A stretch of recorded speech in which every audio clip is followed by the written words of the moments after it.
Times Network ద్వారా గుర్తించబడ్డ India's number 1 varicose veins hospital ఎవిస్ ని సంప్రదించండి.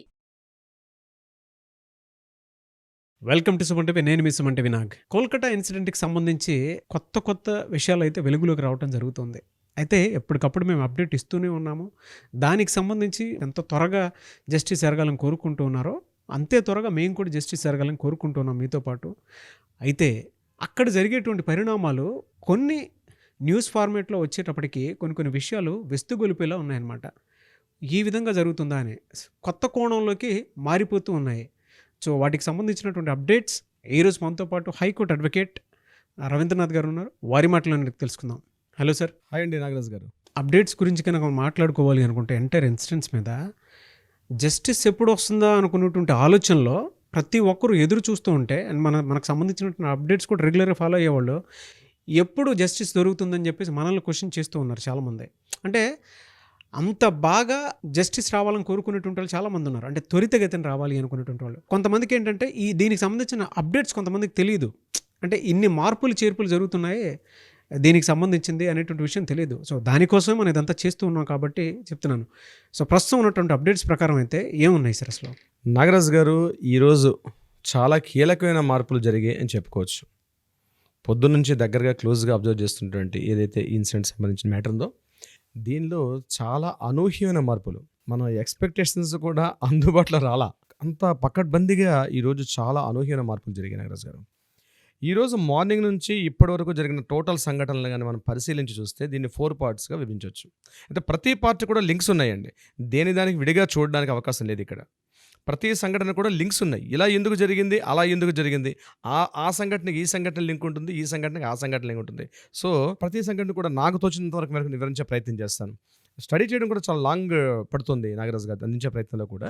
సో ఫస్ట్ దీన్ని ఏంటంటే ఈరోజు కాలేజీ ఎక్స్ ప్రిన్సిపాల్ గారు అతనికి ఈరోజు లై డిటెక్టర్ టెస్ట్ చేశారు. ఆయనతో పాటు మరొక 4 చేశారు లై డిటెక్టర్ టెస్ట్. ఎవరైతే విక్టిమ్తో పాటు ఆ రోజు పైన అదే సమయంలో సెమినార్ హాల్లో ఈమెతో పాటు డిన్నర్ చేసినటువంటి స్టూడెంట్స్ ఎవరైతే ఉన్నారో ఫస్ట్ ఇయర్ పీజీటీ స్టూడెంట్స్ వాళ్ళందరినీ కూడా ఈరోజు వాళ్ళు కూడా లై డిటెక్టర్ టెస్ట్ చేశారు. ఇది కాకుండా ఒక ఫింగర్ ప్రింట్ టెస్ట్ కూడా చేశారండి. ఈరోజు ఫోరెన్సిక్ వాళ్ళు వచ్చి ఫింగర్ ప్రింట్స్ టెస్ట్ చేశారు. ఇప్పటివరకు ఇలాంటి ఒక క్యాటర్ ఉందని ఈరోజే బయటకు వచ్చింది. ఇప్పటిదాకా న్యూస్లో రాలా ఆ ఫింగర్ ప్రింట్స్ చేసిన పర్సన్ పేరు. ఇది కాకుండా కాలేజీ హౌస్ స్టాఫ్ను కూడా ఈరోజు ఆమె యొక్క ఫింగర్ ప్రింట్స్ కూడా తీసుకున్నారు. నిన్న మనకు దొరికిన సీసీ ఫుటేజ్లో కేవలం మనకు ఒక్క క్యాండిడేట్ కనబడ్డాడు, సంజయ్ రాయ్. ఆయన గురించి మనం మాట్లాడుకున్నాం. ఈరోజు సీసీటీవీ ఫుటేజ్లో మరొక క్యారెక్టర్ కూడా కనిపించింది, ఆమె హౌస్ స్టాఫ్. ఈ సంఘటనకు ముందు 11:30, 12 టైంలో హౌస్ స్టాఫ్ కూడా పైకి వెళ్తూ కనిపించింది. ఆమెను కూడా ఇంట్రాగేషన్ చేశారు. బట్ ఆమెను ఇంట్రాగేషన్ చేస్తున్నట్టు ఇప్పటిదాకా మనకి సిబిఐ వాళ్ళు రిలీజ్ చేయలేదు. మనకు అందిన తాజా వార్త అది. దీంతోపాటు మరో 4 డాక్టర్స్ని కూడా పాలిగ్రాఫ్ టెస్ట్ చేశారు. ఆ 4 కూడా ఈ ఫస్ట్ ఇయర్ పీజీటీ స్టూడెంట్సే. అంటే ఇందులో డైరెక్ట్గా ఇన్వాల్వ్మెంట్ ఉందా లేదా అని.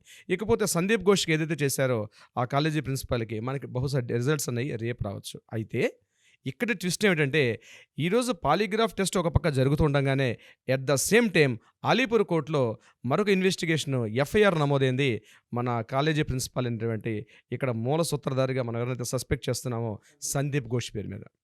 అంటే ఏంటంటే ఇప్పటిదాకా ఎఫ్ఐఆర్ రిపోర్ట్ చేయలేదా, అది కాదండి. ఈరోజు జరిగిన రిపోర్ట్ ఏంటంటే నిన్నటి వరకు ముర్షిదాబాద్ డిప్యూటీ సూపరింటెండెంట్గా ఉన్నటువంటి అఖ్తర్ అలీ ఒక కొత్తగా అలిగేషన్స్ పెట్టాడు. కంటిన్యూ మీడియాలో వచ్చి కూర్చొని కంటిన్యూగా చేశాడు. At the same time CBI office కూడా వెళ్ళి తన డైరెక్ట్ ఇన్వాల్వ్మెంట్తో ఒక ప్లే కూడా పెట్టాడు ఒక 32 క్వశ్చనర్ ఫామ్స్ మీద. 2023 జూలైలో ఏదైతే అప్లికేషన్స్ పెట్టాడో అప్పుడు విజిలెన్స్ డిపార్ట్మెంట్స్ తీసుకోలేదు. సందీప్ ఘోష్ చాలా అప్లికేషన్స్ కలిగి ఉన్న వ్యక్తి అని చెప్పి ఎప్పుడైతే అతను పెట్టాడో దాన్ని పరిగణలో తీసుకొని ఈరోజు సిబిఐ వాళ్ళు అతని మీద ఎఫ్ఐఆర్ నమోదు చేశారు. దేనికి సంబంధించి అంటే అతను చూస్తున్నటువంటి 2023లో ఏదైతే డ్యూటీలు చేయండి అప్పటి నుంచి ఇప్పటి వరకు ఆయన చేసిన ఎంటైర్ కాలేజీలో డిపార్ట్మెంట్లో చేసినటువంటి ఈ అక్రమాలు, ఎంటైర్ కాలేజీలో అక్రమాలు అంటే హ్యూమన్ ట్రాఫికింగ్ కానీ అవయవాల దీనిలో కావచ్చు, లేకపోతే గ్లౌస్ నుంచి కాలేజీకి సంబంధించిన ప్రతి గ్లౌస్ అమ్ముకోవడం దగ్గర నుంచి కోట్ల రూపాయల నిధులు దుర్వినియోగం జరిగాయి అన్న విషయం మీద ఎఫ్ఐఆర్ నమోదు చేశారు. ఇక్కడ ట్విస్ట్ ఏంటంటే నిన్నటి వరకు ఎఫ్ఐఆర్ నమోదు చేయని సిబిఐ వాళ్ళు ఈరోజే ఎందుకు చేశారు అన్న విషయంలోకి వెళ్ళినట్లయితే దీనికి ఇంటర్లింకు పేరెంట్స్ అండ్ స్టూడెంట్స్, ఈ విక్టిమ్ తాలూకా college students first year PGT స్టూడెంట్స్తో పాటు మిగిలిన వాళ్ళందరూ పెట్టినటువంటి కొన్ని కంటిన్యూగా సిబిఐ ఆఫీస్ ముందు ధర్నా చేశారు. ఏమని ధర్నా చేశారంటే, ఇదేదైతే ఇక్కడ ఇంట్రాగేషన్ జరుగుతుందో సిబిఐ ఆఫీస్ వాళ్ళు, సిబిఐ వాళ్ళు చేస్తున్న ఇంట్రాగేషన్ కరెక్ట్ కాదు. దీనిలో అసలైనటువంటి వ్యక్తులు చాలామంది దాగి ఉన్నారు. చాలామంది పెద్ద పెద్ద వ్యక్తులు ఇందులో దాగి ఉన్నారు. వీటిని ఆల్రెడీ సిబిఐకి ఇంట్రాగేషన్‌కి వెళ్ళడానికి పూర్వమే, అంటే స్టేట్ పోలీస్ డిపార్ట్మెంట్ ఎప్పుడైతే సంఘటనా స్థలాన్ని సీన్ ఆఫ్ ఎవిడెన్స్ అంటాం కదా, ఆ సీన్ ఎప్పుడైతే క్యాప్చర్ చేశారో అప్పుడే ఈ ఎవిడెన్స్ అన్నిటిని కూడా రూపుమాపేశారు అని చెప్పడం జరుగుతుంది. అప్పుడే అసలైనటువంటి సాక్ష్యాలన్నీ కూడా తారుమారైపోయాయి. ముఖ్యంగా ఇందులో కీలకమైనటువంటి వ్యక్తి మన విక్టిమ్ ఎవరైతే ఉన్నారో ఆ అమ్మాయి తాలూకా అసలైన మొబైల్ ఫోన్. ఆ మొబైల్ ఫోన్ అన్నది సిబిఐ వాళ్ళు ఆఫ్టర్ 5 days హ్యాండ్ ఓవర్ చేశారు. స్టేట్ పోలీస్ వాళ్ళు హ్యాండ్ ఓవర్ చేశారా, చెయ్యలేదా అన్న విషయం సిబిఐ వాళ్ళు ఇప్పటికి కూడా రిలీజ్ చేయట్లేదు. పబ్లిక్లో కూడా we already collector mobile phone. ఎందుకు మొబైల్ ఫోన్ ఎంత ఇంపార్టెంట్ అయింది అంటే, ఇవన్నీ ఇంటర్లింక్స్ అని మీకు ముందే చెప్పాను. ఎందుకు మొబైల్ ఫోన్ కీలకం అంటే, ఈ విక్టిమ్గా మనం చెప్పుకున్నటువంటి ఈ అమ్మాయి గడచిన 1 week నుంచి హెవీ స్ట్రెస్కి లోనైంది. ఏదో వర్క్ స్ట్రెస్ బాగా లోనైంది. ఏదో తెలియకూడని విషయాలు ఆ అమ్మాయికి తెలిసాయి. ఆ తెలిసిన విషయాల్ని మొబైల్లో స్టోర్ చేసుకుంది అమ్మాయి. ఒక డైరీ కూడా రాసింది. ఆ డైరీలో కూడా చాలా ఇంపార్టెంట్ నోట్స్ అని ఉన్నాయి. డైరీని కలెక్ట్ చేసుకున్నారు, మొబైల్ ఫోన్ కూడా కలెక్ట్ చేసుకున్నారు. అయితే వాళ్ళు చెప్పేది ఇంకా లాక్ ఓపెన్ చేయలేదని. ఏ కాలంలో ఉన్నామంటే నాగరాజు గారు, మనం న్యూస్ ఆల్రెడీ లాక్లు ఓపెన్ చేసుకునే టెక్నాలజీ సిబిఐలో ఉండదా? ఇది ఓపెన్ చేశారు. ఏవో కీలక విషయాలు మొబైల్లో కనిపించకూడని విషయాలు, తెలియాల్సిన విషయాలు చాలా ఉన్నాయి. ఎవరినో అదృశ్య హస్తాలు దీని వెంబడి పనిచేస్తున్నాయి. వాళ్ళని కవర్ చేసే ఉద్దేశంతో టోటల్ ఎంటైర్ స్టోరీని సంజయ్ రాయ్ వైపు మళ్లించేశారు. మీడియా దృష్టిని మొత్తం కూడా డైవర్ఫికేషన్ జరిగింది. మొత్తం ఎంటైర్ పబ్లిక్ అటెన్షన్ డైవర్ట్ చేశారు. కానీ నిజం ఎప్పటికీ నిప్పులా ఉంటుంది. స్టూడెంట్స్ కానీ అందరూ కూడా అప్లికేషన్ చేశారు. కంటిన్యూ మార్నింగ్ నుంచి ఈవినింగ్ వరకు 10 గంటల పాటు సిబిఐ ఆఫీస్ ముందు ధర్నా చేసిన తర్వాత అసలు నిజాలు బయటకు వచ్చారు. పేరెంట్స్ చెప్పారు, మా అమ్మాయి గురించి పూర్తిగా, మా అమ్మాయి చాలా గోల్డ్ మెడల్ స్టూడెంట్ అండి, చాలా ఆ అమ్మాయి ఏదో చూడకూడని విషయాలు చేసింది, దానిని మీరు అసలే ఆ విషయాలు బయట పెట్టండి. సంజయ్ రే అనే విషయం మీద మాకు అతను చేసి ఉండొచ్చు, నేను చెప్పాలి, అతను చేయలేదని మేము చెప్పట్లేదు. కానీ సంజయ్ రాయ్ కేవలం ఇందులో ఒక పావు మాత్రమే. సంజయ్ రాయ్ అనే వ్యక్తి కేవలం ఒక పావు మాత్రమే. అసలైనటువంటి వ్యక్తులు, ఇది మర్డర్ చేయడానికి ప్రోత్సాహం చేసిన వాళ్ళు చాలామంది ఉన్నారు. అంటే కాలేజీలో జరిగిన అక్రమాలు, ముఖ్యంగా ఒక సెక్స్ రాకెట్ నడిచింది. ఇది కాకుండా స్టూడెంట్స్ మీద హెవీ ప్రెజర్స్ ఉన్నాయి. వీటన్నిటిని కూడా అమ్మాయి తెలుసుకుంది. ఇదే విషయాన్ని అదే కాలేజ్ స్టూడెంట్లో ఉన్నటువంటి సెకండ్ ఇయర్ పీజీటీ స్టూడెంట్ మాట్లాడుతూ, ఈ 36 గంటలు పనిచేయడం it is a common work అయినప్పటికీ కూడా ఇంత హెవీ స్ట్రెస్కి, నేనే మాట్లాడుతున్నాను తనతోటి, ఇంత హెవీ స్ట్రెస్కి ఎప్పుడు నేను చూడలేదు. ఈ విక్టిమ్ చాలా సఫర్ అవుతుంది 1 week ముందు నుంచి కూడా. ఆ విషయాలు ఏవో మొబైల్ ఫోన్లో ఉన్నాయి, అవి తీసుకునండి అని పేరెంట్స్ ఎప్పుడైతే మార్నింగ్ టు ఈవినింగ్ వరకు ధర్నా చేశారో అప్పుడు సిబిఐ వాళ్ళు ఎఫ్ఐఆర్ అలీపూర్ కోర్టులో మీద ఎఫ్ఐఆర్ని తీసుకోవడం జరిగింది. అది కూడా హైకోర్టు గైడెన్స్ ప్రకారం. సో ఇదంతా ఒక కాన్స్పిరసీ కనిపిస్తుంది. ఏదో జరుగుతుంది. టోటల్ నిందితుల్ని సంజయ్ రాయ్ మీద వైపు మళ్లిస్తున్నారు. ఇదే విషయాన్ని కవితా సర్కార్, అంటే సంజయ్ రాయ్ వైపు ప్రభుత్వం నియమించినటువంటి న్యాయవాది అయినటువంటి కవితా సర్కార్ కూడా ఒక కీలకమైన స్టేట్మెంట్ ఇచ్చారు. నా క్లయింట్ అయినటువంటి సంజయ్ రాయ్ ఒక ఇన్నోసెంట్, వీలైతే మరొకసారి కూడా అతనికి ఇంకోసారి లైట్ టెస్ట్ చేయడానికి కూడా అతను రెడీగా ఉన్నాడు. అతనితో పాటు మేము కూడా రెడీగా ఉన్నాం. అతని ఇన్నోసెన్స్ని ప్రూవ్ చేసుకోవడానికి కూడా కవితా సర్కార్ అఫీషియల్గా ఇన్నోసెన్స్ గురించి చెప్పడం జరిగింది. సో ఇవన్నీ గమనిస్తుంటే నాగరాజు గారు, ఇది ఒక్క మర్డర్, ఈ విక్టిమ్ ఏది జరిగిందో ఇది కేవలం రేప్ మర్డర్ కాదు. ఇది ఆల్రెడీ గ్యాంగ్ రేప్ అనే విషయాన్ని ముందు చెప్పారు, తర్వాత కాదని ఇదే సిబిఐ వాళ్ళు ఏం చెప్పారు, ఇది గ్యాంగ్ రేప్ కాదన్నారు. ఫస్ట్ పబ్లిక్ అండ్ డైవర్ట్ చేసినప్పుడు ఏమన్నారు, ఆమె వెజినాలో 150 grams తాలూకా ఒక విసిడ్ ఉంది, ఇదంతా ఫస్ట్ అట్లా డైవర్ట్ చేశారు. తర్వాత ఇష్యూ డైవర్ట్ చేసుకుంటూ సంజయ్ రాయ్ మళ్లించారు ఎంటైర్ దృష్టిని కూడా. సో ఇక్కడ ఎవరినో కాస్తున్నారు, ఎవరినో ప్రొటెక్ట్ చేయడానికి ఈ దుస్సంఘటనలు జరుగుతున్నాయి. ఈరోజు ప్రతి సంఘటన లింక్ పెట్టుకుని చూడాలి. అంటే బీయింగ్ ఎన్ అడ్వకేట్స్గా మాకు ఆ క్యూరియాసిటీ మాకు ఉంటుంది, ఆ లింకప్ చేసే టెక్నాలజీ మాకు ఉంటుంది. సో దీని అర్థమవుతుంది ఏంటంటే ఇదంతా కూడా ఏదో జరుగుతుంది. ఇది కానీ బయటకు రాగలిగితే మాత్రం నిజంగా ఒక అద్భుతమైన స్టోరీ అవుతుంది. ఇలాంటి సంఘటనలు మరలా జరగకుండా ఉంటాయి. ఆర్జేకర్ మెడికల్ కాలేజ్ అంటేనే పెట్టింది పేరు ఇట్లాంటి అక్రమాలకు తావున్నటువంటి వ్యక్తి. ముఖ్యంగా మనం అబ్జర్వ్ చేయాల్సింది, ముందు రోజు రిజైన్ చేశాడు, ఇమీడియట్గా సంఘటన జరగానే రిజైన్ చేశాడు. అతనికి ఇమీడియట్గా మరో పోస్టులోకి కీ పోస్ట్ పంపించిన కొన్ని అదృశ్య శక్తులు ఉన్నాయి. ఎప్పుడైతే రిజైన్ చేశాడో అక్కడ ఆ ఒక్క ఆధారం చాలండి. ఆ ఒక్క ఆధారం దేనికో దారితీస్తుంది.